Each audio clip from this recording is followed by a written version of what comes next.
Start. नमस्कार मु शरद चंद्र खुंटिया आपण मानक आज गोटे नुआ कविता शुणा आसी भल लगे कविताटी मतामत जनइबे। कविताटीर शीर्षक है प्रकृतिर खेल जगतर काल। शुणु केमती लगुच।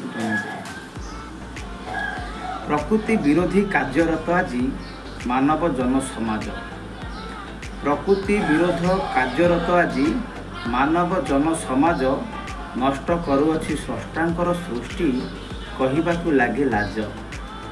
पहाड़ पर्वत भग्न करी आजी पहाड़ पर्वत भग्न करी आजी गढ़ई कोठा निर्माण उद्भिद जगत क्षय हुए बोली उद्भिद जगत क्षय करुअछि हत जीवजंतु प्राण।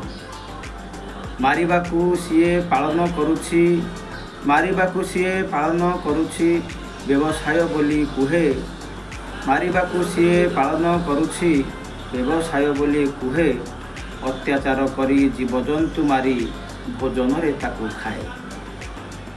शस्य फसल रे विष सार देई शस्य फसल रे विष सार देई विषाक्त करे आहार से आहार खाई अल्पायुष होई रोगिणा हुए संसार।